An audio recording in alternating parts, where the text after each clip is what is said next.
Cahaya terang menyelimuti pandangan Ryan saat dia melangkah keluar dari portal Dungeon, Gang Bandit Cebol.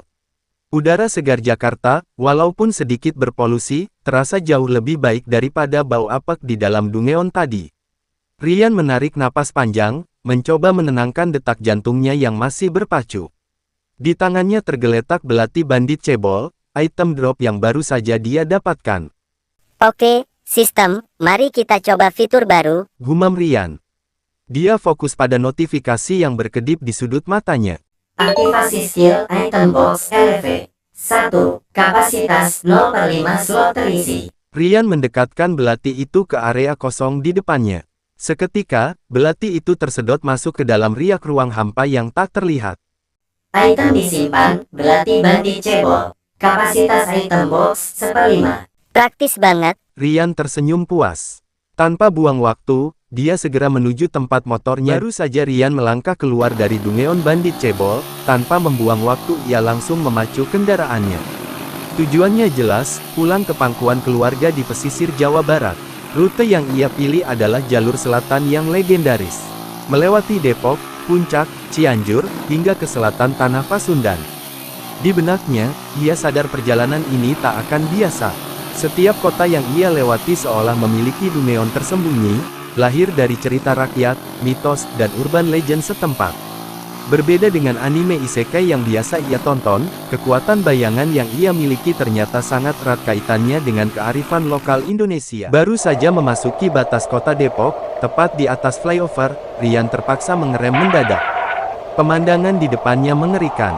Belasan jasad manusia terkapar di aspal panas. Mobil-mobil saling bertabrakan, pintunya terbuka, menunjukkan tanda-tanda kepanikan massal. Ryan turun dari motornya, mendekati salah satu jasad dengan hati-hati. Tidak ada luka luar yang jelas, tapi ekspresi wajah mereka membeku dalam ketakutan yang amat sangat. Apa yang terjadi di sini? Monster jenis apa yang melakukan ini tanpa meninggalkan bekas? Ryan bergidik. Mengingat persediaan kekuatannya, Ryan memutuskan untuk mencoba sesuatu.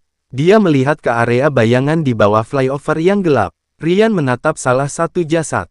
Pikiran iseng sekaligus penasaran muncul lagi. Apakah ini bisa? Ia mengangkat tangan. Shadow Rise. Kegelapan tipis muncul. Dan kali ini, berhasil. Bayangan dari tubuh itu perlahan bangkit. Sosoknya terbungkus kain putih, melayang pelan. Pocong pantom jumba. Makhluk itu menunduk hormat. Siap tuan. Ryan kaget, mundur setengah langkah. Anjir, jadi beneran bisa.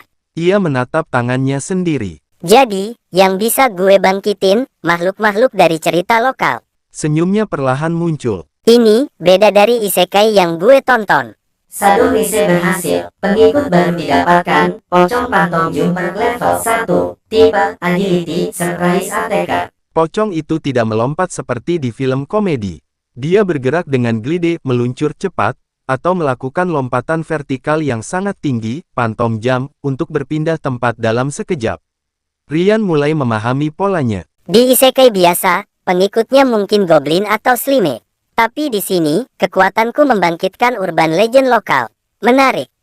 Ryan melanjutkan perjalanan dengan kewaspadaan tingkat tinggi. Dia memilih jalur memotong melewati jembatan Panus, jembatan bersejarah di Depok yang membelah Sungai Ciliwung.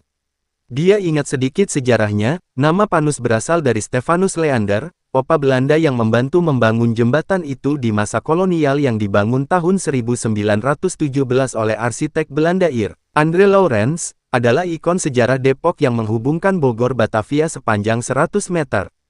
Kabut tipis menyelimuti area itu. Dan tiba-tiba, notifikasi sistem, Dungeon terdeteksi, jembatan Panus. Serius, jalan aja bisa jadi Dungeon sekarang. Gumam Ryan. Di depannya, ada dua jembatan. Namun sebelum sempat memilih, Woi, berhenti. sekelompok makhluk muncul. Tubuh mereka penuh tato, rambut mohawk, wajah brutal. Ini wilayah kami. Siapa lo? Teriak salah satu dari mereka. Ryan menghela napas. Gue cuma mau lewat. Lewat. Mati dulu baru lewat. Monster langsung menyerang. Ryan refleks mundur, lalu berteriak. Pocong, bantu gue. Pocong pantom jumper muncul dari bayangan Ryan, melompat cepat. Langsung menghantam salah satu monster. Wah, Popeye juga lo. Ryan mulai bergerak. Dengan belati di tangannya, ia mulai membaca pola serangan. Rian menyeringai tipis, matanya berkilat ungu sesaat.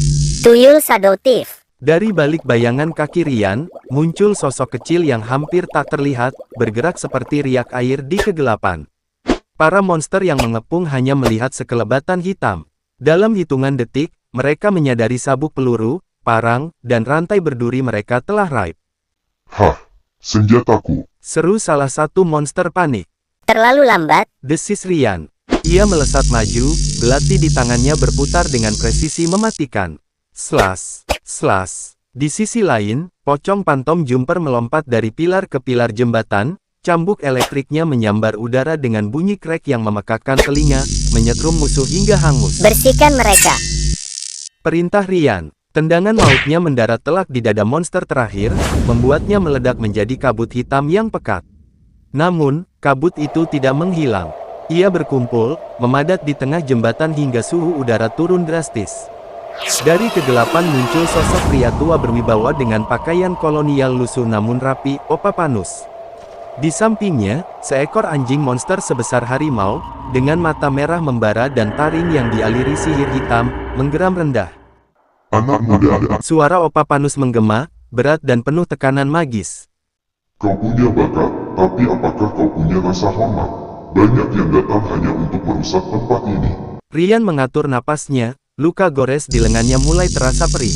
Aku hanya ingin lewat, Opa. Tapi jika kau menghalangi jalan pulangku, aku tak punya pilihan. Opapanus mengelus kepala anjing monsternya.